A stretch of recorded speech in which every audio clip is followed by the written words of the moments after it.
Hey guys, welcome back to my channel. This is Chris. I hope you're doing good. Today I have an improvised video about the size of the MacBook Pro that I currently use, which is the 14-inch MacBook Pro. Now, why am I using a 14-inch for this M3 MacBook Pro? And why didn't I choose the 16-inch? You might be asking yourself, is it better to go with 16 or with 14? And this is probably the video for you. I have the 16-inch MacBook Pro from 2020, the Intel version right here, and I have the 14 M3 from this year, okay? The latest and greatest. Now, the first thing I suggest you do is you go to your nearest Apple store or authorized reseller and you take both sizes, 16 and 14, side by side, and you compare them. But for real, don't just, you really do compare them. You open them both, you turn on the speakers at max level. Even if it bothers someone, who cares? You're a customer, so try doing that. You open Final Cut, Photoshop, Lightroom, whatever programs you normally use, hoping they are on those machines already, installed in the shop. And you see which one in terms of size is the most convenient for you. Close it up, try to lift it up and see which one is more convenient. Okay, that's the first thing I did. I had to compare them side by side. Once that was done, and I was pretty close on the 14-inch, I then thought, what do I need the most and why do I need this machine? The reason I go around with the MacBook Pro is because I travel a lot for photography and different projects and work that I do. So it is not just a computer that I keep in the office, which, by the way, it is now my main computer that I keep in the office, and that's what I work on. But the beauty of a MacBook Pro is that you can bring it around, and these machines with the M chips are so damn powerful. It's just insane.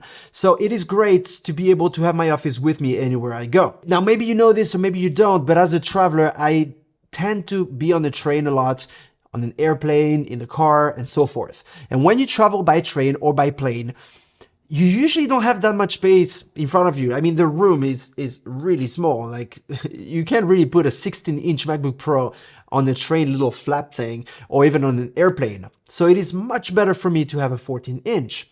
And you might be thinking, yeah, but that's too small. That's not enough real estate for what I do. And that might be true for what you do. And the thing is, first off, the bezels on the monitor have been reduced a lot. So there's only a little top notch now, and you gain a little bit of space up there, wherein before you didn't. Okay, that's the first thing. Second thing, and this is more of a tip that I give you, okay? I normally take my iPad. This is the iPad Air 2022. Nothing too fancy, it's just a simple iPad. But what I do is I activate the screen sharing so I can extend my monitor onto this iPad. For example, when you're in a hotel room, you can just put your 14-inch MacBook Pro and next to it, you have your little iPad. So if you're editing a video, you can put your preview there and have the tracks separately. If you're using Photoshop, you could have your tools on the side. And any other program could have a little extension there. It could be the browser, it could be anything that you need to have on the side. So that could be a great handling to avoid having to go around with a 16-inch MacBook Pro. Obviously, 16-inch is great because it gives you a couple inches more real estate, more space. It is also more enjoyable to use, but it is also bigger and more cumbersome. And if you're going to travel by car and you don't care about space, I mean, by all means, get the 16-inch.